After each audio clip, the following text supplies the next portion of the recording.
माशाअल्लाह बहुत खूबसूरत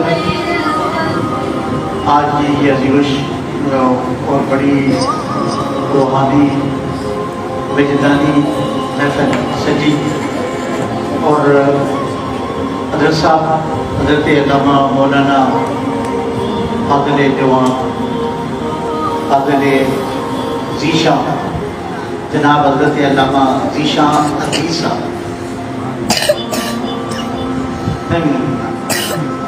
तो इन्होंने बड़े खूब अपने बच्चों की तरबियत फरमाई और आपने देखा कि किस तरह वो कादिरुल कलाम तरीके से कलाम कर रहे हैं और उसके अलावा खुशहाली के साथ बुनाई अक़ीदत पेश कर रहे हैं।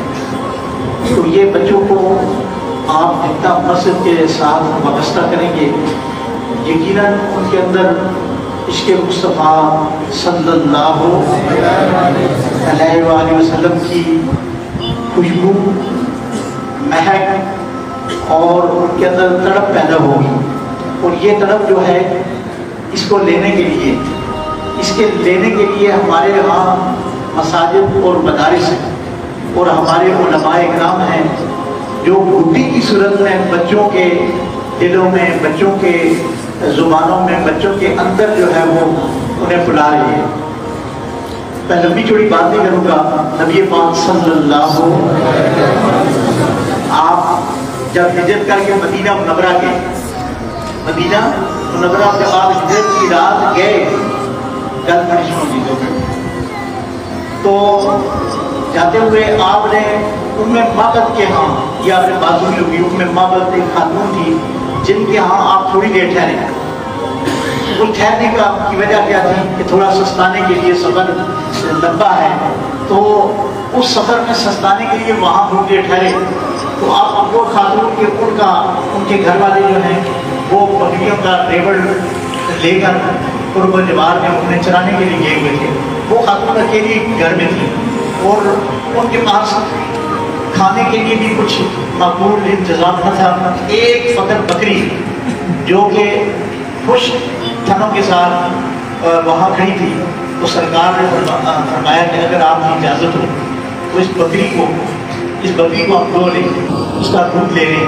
तो वो खातून कहने लगी कि आप ये बकरी अगर दूध देने के काबिल होती तो ये ड्राइवर के साथ जाती चरने के लिए जाती। ये तो बिल्कुल लाकर और कमज़ोर है लेकिन होता क्या है सरकार ने फरमाया मुझे इजाज़त दो। आपने अपना दस्ते मुक़द्दस उस बकरी पर रखा तो वो बकरी तरोताज़ा हुई और फिर तरोताज़ा नहीं हुई बल्कि उसके थनों में खून भी दूध भी आ गया। यानी उस खातून ने कहा ये तो ऐसी बकरी है जो लाल कमज़ोर होने के साथ साथ किसी नर में से छुआ भी नहीं है तो ये कैसे दूध देगी। लेकिन आपने अपना दस्ते मुक़द्दस जब उस पर फेरा तो वो उसके अंदर थनों में दूध आ गया उसके जिस्म में खून आ गया वो तरोताज़ा हो गई। अब उस बकरी का दूध जो है दुआया गया फरमाया कि आप ले आओ जितने भी बर्तन तुम्हारे पास हैं। यहाँ तक कि उसने उस बकरी से अपने सारे घर के बर्तन दूध से भर दिए और भी किया और अगर से ने जोश फरमाया फिर वहाँ से चल दिए। अब वो जो उस खातून ने जो है नाम नहीं पूछ सकती कि आप कौन हैं कहाँ से आए किधर जा रहे हैं। तो इतने में उम्मे माबिल के खामद जो है अबू माबिल वो आ गए। अबू माबिल जब घर आए तो उसने दूर से ही देखा कि उसके घर में एक शगुफ्तगी है रानाई है चहल पहल है और बड़ा घर जो है वो नूर है और निहाल है। आकर पूछा कि ये क्या वजह आज कौन हमारे घर आया। तो खातून कहने लगी ओहो मुझे याद ही न रहा कि मैं उनका नाम पूछता एक मुबारक हमारे घर आया। तारीख सीरत हल्किया अल्लामा बुरहानुद्दीन हल्की रहमतुल्लाह अलैह आपने भी इसी तरह इस वाक़े को नक़ल किया। फरमाते हैं कि खातून ने कहा एक मुबारक हमारे घर आए थे उनके कदम रखने की वजह से उनका होलिया मैं क्या बयान करूँ। जब वो चले तो वक़ार पर जो नबी पाक सल्लल्लाहु अलैहि वसल्लम का हुस्न और आप सल्लल्लाहु अलैहि वसल्लम के जलवे को बयान करते हुए वो कहती हैं कि वो कहने लगा अब वो ये जो आदमी जा रहा है मैंने इस मुबारक शाह के साथ को देखा था یہ ہمیں یقیناً اس مبارک آدمی کے پاس لے جائیں گے. تو وہ حضور کی سیدنا صدیق اکبر نے کہا آؤ میں تمہیں لے جاتا ہوں. یہاں تک یہ مسجد نبوی کا ماحول ہے, سرکار تشریف فرما ہے, اور وہ بچہ کہہ رہا ہے کہ یہی وہ مبارک ہیں جو ہمارے گھر میں تشریف فرما ہوئے.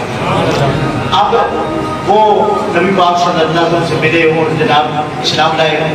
دوسری بات جو مورخین نے لکھی ہے کہ ابو ام معبد کی, کیونکہ عرب کا صحرا ریگستان کا ماحول ہوتا ہے, وہاں بیٹھے ہوئے ایک ایسا پودا تھا کہ جو خشک تھا, لیکن سرکار کے آنے کی وجہ سے وہ بھی تر و تازہ ہو گیا. صرف تر و تازہ نہیں ہوا بلکہ وہ بھی پھل لانے لگا. اور یہ بھی تاریخ کے اندر موجود ہے کہ وہ تر و تازہ رہا یہاں تک کہ جب سرکار عالی مقام صلی اللہ علیہ وسلم اس دنیا سے ظاہری پردہ فرمایا تو دیکھا کہ وہ پودا بھی مرجھا گیا. وہ پودا بھی مرجھا گیا.